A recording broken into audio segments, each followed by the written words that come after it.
माने जोंना कनसार्ना मा नैबे दिग्लि फरेस्ट गेट ओमफ्राय नैबे सरलपारा पिकनिक स्पट बेखिनि लामाया माने मानसि गैया लामा सुनसान नैबे सरलपारानिफ्राय दिग्लिसिम खमसे खम बे स्ट्रेचआव जोङो गेजेर गेजेर सीसी केमेरा लागायनायनि बेबस्था आखायाव लादों।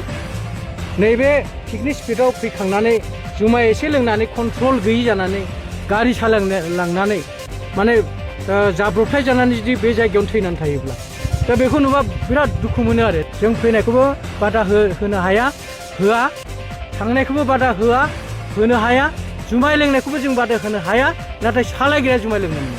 जेनेबा जुमाय लोंनायखौ माबायदि जोंथ' हमनो हायोना।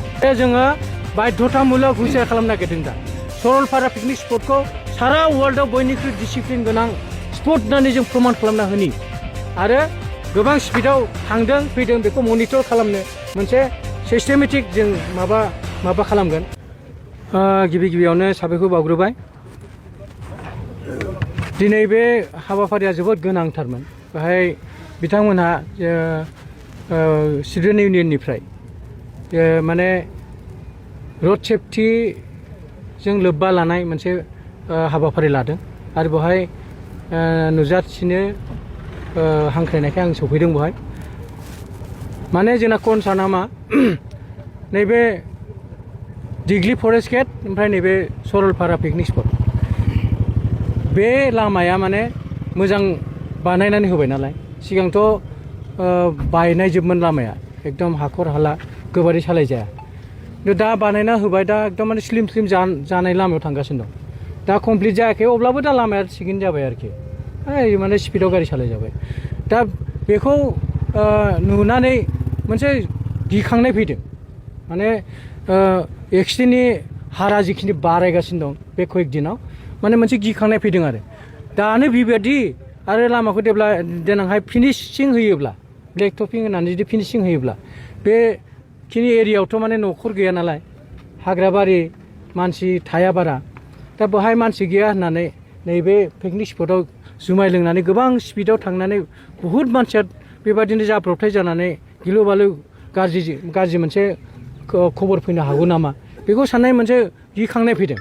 आरो बिनि थाखायनो बिभिन्न जायगायाव बिभिन्न मिटिङाव जोंनि जे डिस्ट्रिक्टनि कनसार्न अथरिटि स्टेक होल्डार गासैखौबो माने बेनि जिथु आपकामिं जिथु गिख्रंथाव जिथु जाथाय जानो हागौ बेखौ लानानै जों बिराद माने सिरियास। ओमफ्राय बेखौ बिभिन्न मिटिङाव जों इतिमধ্যे सावरायबाय आरो रिजलिउसनबो लाबाय आरो खामानिखौबो आखायाव लासिगोन, बावैनो इतिमধ্যे लाबाय।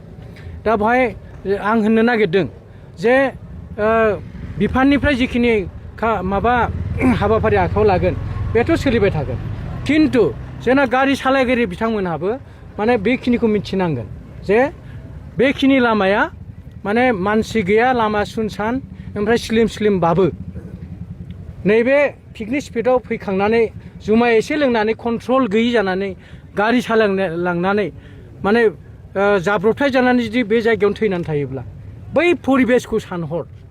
साफ्रोमखौबो आं बेखौ लुबैदों।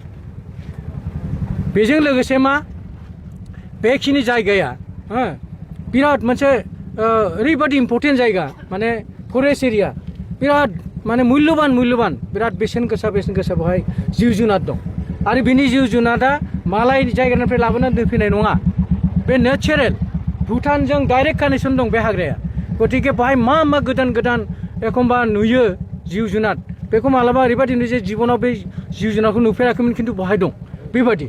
दा बेफोरबायदि जिब जुनारा बे गारिया बिराद स्पिडआव जुदि सालायोब्ला बे परिबेसजों बै जिब जुनारा जिहेतु खाब जानो हाया, गतिके बिसोरखौबो बुथारनाय जागोन नामा। आरो बेहायथ' सिखिरिनि खोथा, बे वाइल्ड लाइफ सेंसुरियाव माने मा होनो बेखौ, बे फरेस्टआव वाइल्ड लाइफ सेंसुरिनि नामा सिखना जोहोलाव नेशनेल पार्क। बियो बे नेशनेल पार्कआव दुनियानि बयनिख्रुइ बांसिन रोखोमनि सिखिरिखौ बे जायगायाव मोनो होननानै अफिसियेलि रिकगनिसन दं बे जायगायाव। दा बे बेलायाव गारिखौ बिराद स्पिडआव सालायनायनि जाउनाव गोबां सिखिरि थैनायखौ जों नुनो मोनो। आंनाव बे भिडिअआ दं बेहाय। दा बेखौ नुबा बिराद दुखु मोनो आरो। दा बेफोरखौ अननांगोन जों, लासै सालाय। दा ओंखायनो बे गारि लासै सालायनायाव खेबसेयैनो मोननै खामानि जायो।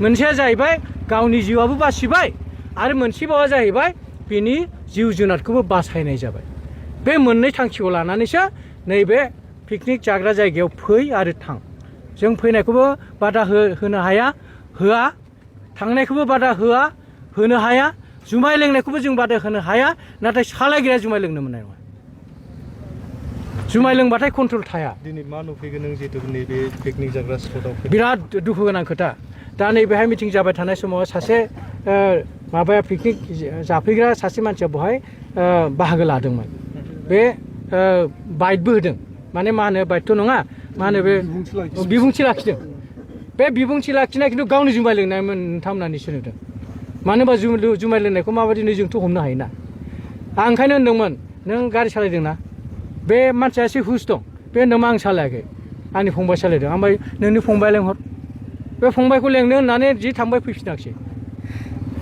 थारमाने मा बे मानसिया जुमाय लोंनानै गावहानो हुस गैया दा बेफोरबादि मालायाबो नामा आं सालायनानै आंबो जागोन नामा नोंबो जागोन नामा बैनिफ्राय जों हुसियार जानांगोन आरो जोङो बाध्यतामुलक हुसियार खालामनो नागिरदों दा जायफ्रा बुजिनानै मानो होनबा जोंनाथ' गासिबो गोरों गोरा गोजाना सोर साबसेया रोङि दं गासिबो गोरोंजोब जों थ' जोंनि रोंगौथिखौ जों खामानिजों देखायनि देग्लाय जोंनि सरलपारा पिकनिक स्पटखौ सारा वर्ल्डआव बयनिख्रुइ डिसिप्लिन गोनां स्पट होननानै जों प्रमान खालामना होनि बाहाय जों बयबो खामानि मावफानि हो होमबाना फैगोन बाहाय मा फैनाया मा गाज्रि नङा बाहाय पिकनिक जाफैगोन हाजार मानसि फैगोन रिभिनिउ कालेक्सन जागोन बेथ' जेबो गाज्रि खोथा नङा मोजां बियो खिन्थु जों बेखौ दुनियानि मानसिनो बुंहरनो हानांगोन जे बाहाय फैबा डिसिप्लिनाव फै डिसिप्लिनाव थां जिहेतु खावलायगासिनो दं 40 जिथुनि बारा स्पिड सालायनाङा होननानै बेयाव बारा हालागोन बेखौनो होनदों जादों बेखौ